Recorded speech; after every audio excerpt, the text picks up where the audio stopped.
Good morning बच्चों, कैसे हो? तो आज अपने सवाल के बारे में पढ़ेंगे। आपको पहले भी मैंने आपको सवाल के बारे में बताया। और सवाल के बारे में ऐसा है कि सवाल को इंग्लिश में बोलते हैं एल्गी। क्या कहा जाता है? एल्गी। अपने पीछे का टॉपिक थोड़ा सा क्लियर कर लेते हैं। जो पहले पढ़ाया हुआ था उसमें से छोटे छोटे क्वेश्चन निकल के आते हैं। जैसे एल्गी। एल्गी शब्द सबसे पहले किसने दिया? एल्गी शब्द सबसे पहले दिया था लीनियस नामक वैज्ञानिक ने। किसने? लीनियस नामक वैज्ञानिक ने। ये एक नंबर का क्वेश्चन बनता है आपके, और ये कई बार आ भी चुका है। अब दूसरा क्वेश्चन बनता है आपके, एक नंबर का छोटा क्वेश्चन बनता है, जैसे शैवाल का अध्ययन अपने विज्ञान की किस शाखा के अंतर्गत किया जाता है? तो शैवाल का अध्ययन किया जाता है बच्चों, वो विज्ञान की शैवाल विज्ञान के अंतर्गत, जिसे आपने बोलते हैं फाइकोलॉजी। क्या कहा जाता है शैवाल के अध्ययन को?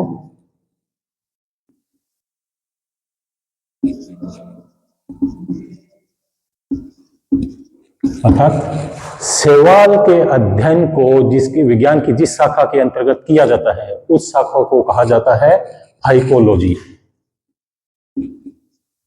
फाइकोलॉजी।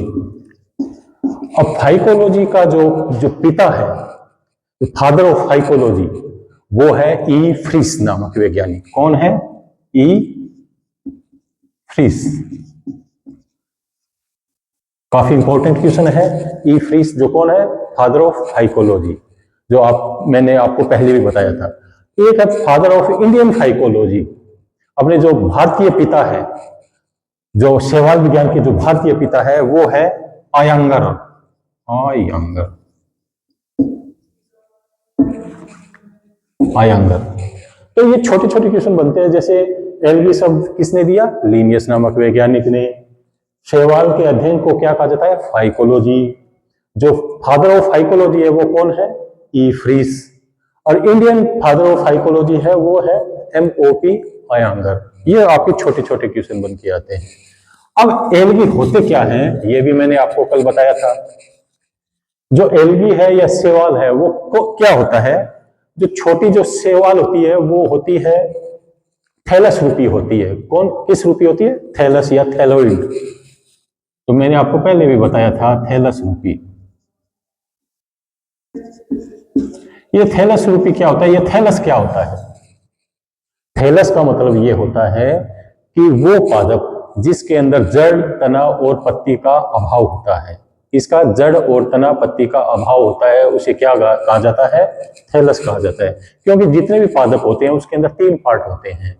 तो उसमें कौन सा पार्ट होता है? जड़, तना और पत्ती। जैसे एग्जांपल, ये पौधा है कोई भी, तो इसमें 3 पार्ट हो गए। एक तो पत्तियां हो गई, एक तना हो गया, एक जड़ हो गई। लेकिन थैलस के अंदर ये तीनों चीज अब्सेंट होती है, इसलिए इसको थैलस कहा जाता है। और थैलस को किसके अंदर संघ में रखा जाता है? थैलोफाइटा संघ के अंदर रखा जाता है। ये तो इसके मेन लक्षण हो गए। और एक क्वेश्चन मैं आपको पहले करवा भी चुका हूं, शैवाल के सामान्य लक्षण। ये आपके बड़ा क्वेश्चन आता है हमेशा, ये थोड़ा सा ध्यान रखना। और अब अपने नेक्स्ट टॉपिक के ऊपर चलते हैं। शैवाल के अंदर कायिक जनन। कायिक जनन बच्चों 3 वैसे तो मैं आपको 4-5 प्रकार के करवा चुका हूं, लेकिन जो अपने 2-3 बचे हैं वो शेष वो करवा देता हूं कंद के द्वारा। शैवाल के अंदर कायिक जनन होता है कंद के द्वारा। ये कंद क्या होती है? ट्यूबर, जिसे बोला जाता है ट्यूबर। ट्यूबर। अब कई शैवाल होती है, जैसे एग्जांपल अपने लेते हैं, एक शैवाल का नाम है कारा। उसके अंदर क्या होती है? ये जमीन के नीचे जिसे परवसंधियां होती है इसके अंदर, यहां से क्या होती है? शैवाल निकली रहती है।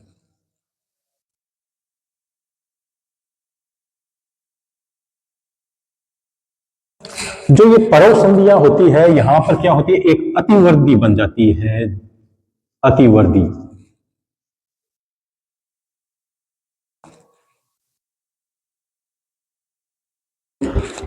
और ये अतिवर्दी होती है, ये किसकी बनी होती है? स्टार्च की बनी होती है। इसकी स्टार्च की बनी होती है ये अतिवर्दी। ये अतिवर्दी अपने मेन पादप से अलग होके एक नया पादप बनाती है। ये जो अतिवर्दी होगी, ये जिसे कंद या ट्यूबर बोला जाता है, ये मेन पादप से अलग होके एक नया पादप का निर्माण करती है। इसलिए ये कंद के द्वारा कायिक जनन पाया जाता है। दूसरा अपने आते हैं इसके ऊपर हार्मोगोन्स के द्वारा कायिक जनन। कुछ सेवालें ऐसी होती है, तंतु रूपी सेवालें होती है। जैसे एग्जांपल मैं आपको एक देता हूं,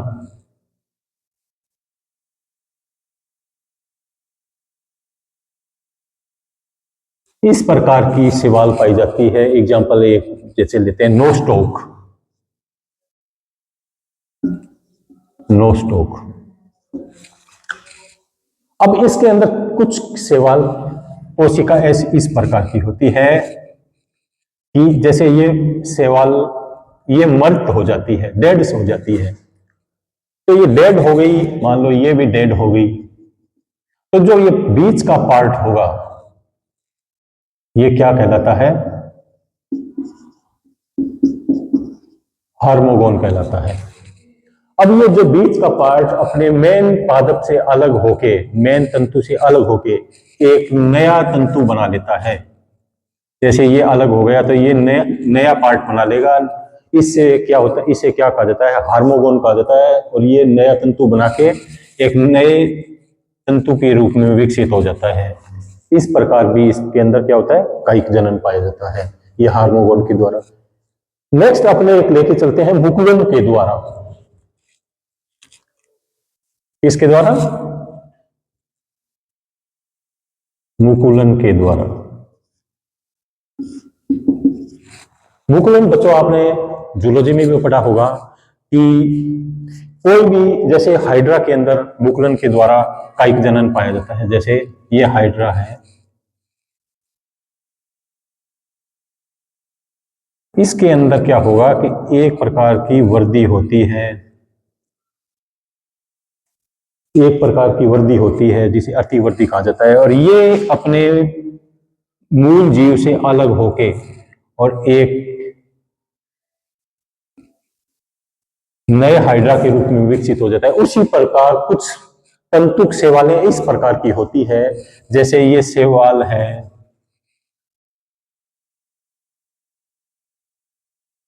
तो यहां से ये क्या होगा? ये पार्ट अलग हो जाएगा और ये पार्ट अलग होके एक नई सेवाल का निर्माण करेगा।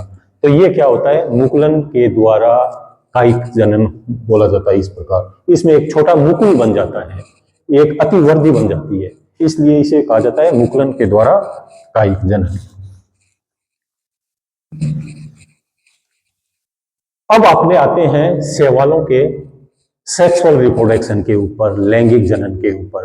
लैंगिक जनन के लिए जो सेवालें होती है उसके अंदर युग्मक का निर्माण होता है। और जो युग्मक बनते हैं ये बच्चों युग्मक धानी के अंदर बनते हैं। और सेवाल की वो कोशिकाएं जिसके अंदर युग्मक बनते हैं उसे युग्मक धानी कहा जाता है। ठीक, तो अभी ये अब आपने पढ़ा लैंगिक जनन, युग्मक बनते हैं। जिस सेवाल के अंदर क्या होता है? युग्मक बनते हैं, उसे क्या कहा जाता है बच्चों? युग्मक धानी कहा जाता है। अब आइए लैंगिक जनन की दृष्टि से सेवाल कितने प्रकार के होते हैं? लैंगिक जनन की दृष्टि से सेवाल दो प्रकार के होते हैं। कौन कौन से? एक तो होता है समथैलस, समथैलस, और एक होता है विषम थैलस, विषम थैलस। दो प्रकार के थैलस बनते हैं। तो सम थैलस वो होते हैं जो एक ही थैलस पर बने युग्मक जब आपस में संयोजन करके नया थैलस बनाते हैं। एग्जाम्पल, जैसे एक ही थैलस पर बने युग्मक जब आपस में संयोजन करके नया थैलस बनाते हैं। जैसे एग्जाम्पल, एक थैलस है, मान लो ये एक थैलस है, ये एक सेवाल है।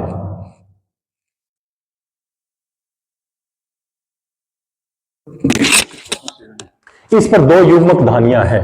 जैसे यहां पर कोई हाँ युग्मक धानी है और एक यहां पर युग्मक धानी है। अब युग्मक धानी में क्या बनते हैं, युग्मक बनते हैं। मान लो ये युग्मक है, जब ये एक ही थैलस पर बने युग्मक धानी के जब युग्मक आपस में मिलेंगे तो जिस थैलस का निर्माण होगा उस थैलस को क्या कहा जाता है, समथैलस कहा जाता है। जैसे एग्जांपल, एक ही पौधे के ऊपर कई फूल होते हैं और उन फूलों के अंदर जब परागण होता है तो वो कौन से परागण कहलाते हैं, स्व परागण कहलाता है, स्वयं परागण कहलाता है, क्योंकि एक ही पादप पर बनते हैं। उसी प्रकार एक विषम थैलस होता है। विषम थैलस के अंदर ऐसा होता है बच्चों, जब दो थैलस होते हैं, एग्जांपल जैसे एक शैवाल यहां पर है, दूसरी शैवाल यहां पर है। जब एक इस यहां पर एक युग्मक बनेगी, युग्मक धानी बनेगी, यहां पर भी युग्मक धानी बनेगी। इस युग्मक धानी से जो अलग अलग युग्मक आएंगे वो जब क्रॉस करके एक नया थैलस बनाएंगे, उस थैलस को क्या कहा जाएगा, विषम थैलस कहा जाएगा। तो विषम थैलस उसी प्रकार होते हैं जिस प्रकार पर परागण होते हैं। जब दो पादप के फूलों से जब परागण होता है तो वो क्या कहलाता है, पर परागण। उससे क्या होता है कि एक नया पादप तैयार होता है, उसी प्रकार इसमें एक नया थैलस तैयार होता है।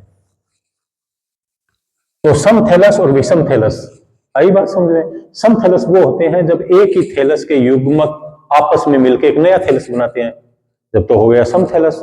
और विषम थैलस वो हो गए जब अलग अलग थैलस के बने हुए युग्मक आपस में मिलकर एक नया थैलस बनाते हैं, तो उसे क्या कहा जाता है, विषम थैलस कहा जाता है। तो ये दो प्रकार के थैलस होते हैं लैंगिक जनन की दृष्टि से। अब अपने आते हैं सेक्सुअल रिप्रोडक्शन कितने प्रकार के होते हैं। तो सेक्सुअल रिप्रोडक्शन वैसे 3 प्रकार के होते हैं। कौन कौन से होते हैं बच्चों, सबसे पहले होता है समयुग्मकी जनन। कौन सा, समयुग्मकी जनन। समयुग्मकी जनन से नाम से ही ये बात क्लियर हो जाती है कि समान प्रकार के युग्मक पाए जाते हैं। समयुग्मकी मतलब समान युग्मक होते हैं। जैसे एग्जांपल मैं बताता हूं, जब युग्मक बिल्कुल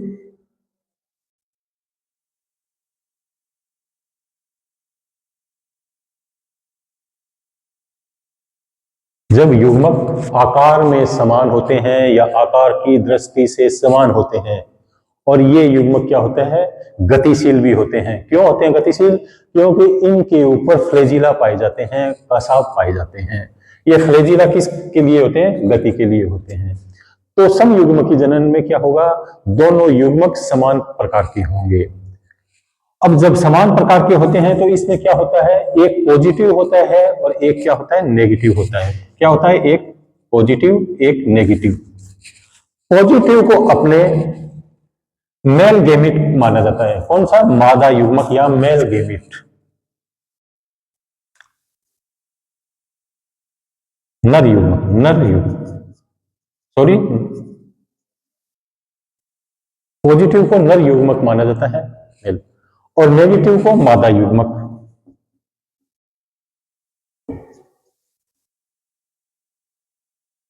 पॉजिटिव को नर युग्मक और नेगेटिव को मादा युग्मक। पॉजिटिव युग्मक होते हैं वो ज्यादा गतिशील होते हैं, जबकि नेगेटिव युग्मक होते हैं वो कम गतिशील होते हैं, कम सक्रिय होते हैं। अब इन दोनों के मिलने से एक संरचना का निर्माण होगा। ये जब दोनों मिलेंगे, जब इन दोनों का केंद्र का जीव द्रव्य केंद्र का जो मटेरियल मिलेगा तो क्या होगा, एक नई संरचना का निर्माण होगा, जिसके ऊपर क्या चीज होगी, 4 कशाभिकाएं होगी, फ्लैजिला होगी, और ये कुछ समय तक जल के अंदर गति करने के बाद इसके ऊपर जो ये 4 कशाभिकाएं हैं वो विलुप्त हो जाती है, और ये किसके अंदर बदल जाता है, जाइगोस्पोर में।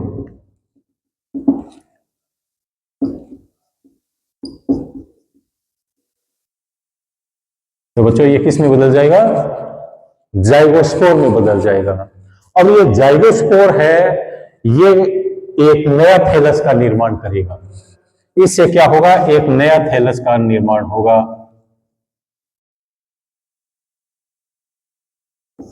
जाइगोस्पोर एक नया थैलस बनाता है।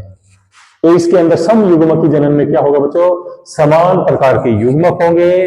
ये आकार की रूप से आकार में भी समान होते हैं, इसके ऊपर फ्लैजिला पाए जाते हैं, इसलिए ये गतिशील होते हैं। और इसमें एक पॉजिटिव होता है जो अधिक सक्रिय होता है, जिसे क्या कहा जाता है, नरयुग्मक कहा जाता है। और एक कम सक्रिय होता है जो नेगेटिव प्रकार का होता है, और ये इसे क्या कहा जाता है, मादा युग्मक कहा जाता है।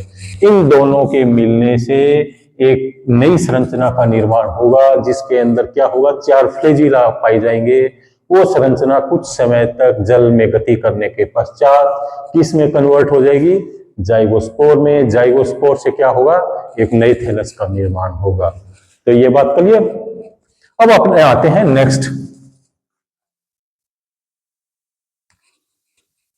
अब जो समयुग्मकी जनन है उसे समयुग्मन भी कहा जाता है।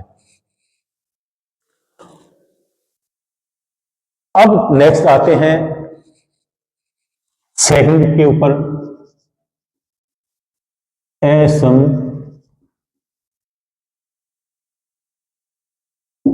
असमयुग्मकी जनन।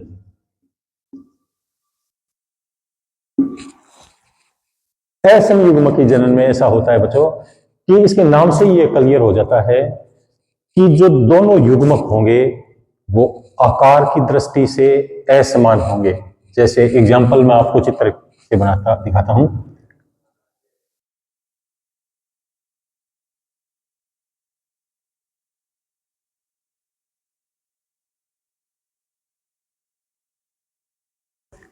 ये आकार की दृष्टि से क्या होंगे, असमान होंगे, क्योंकि इसमें जो नर युग्मक होगा वो छोटा होगा और गतिशील होगा। नर युग्मक क्या होगा, पॉजिटिव प्रकार का होता है, जो अधिक सक्रिय होता है, अधिक गतिशील होता है। गतिशील होने का मतलब तो दोनों गतिशील होते हैं, क्योंकि इन दोनों के ऊपर फ्लैजिला पाए जाते हैं।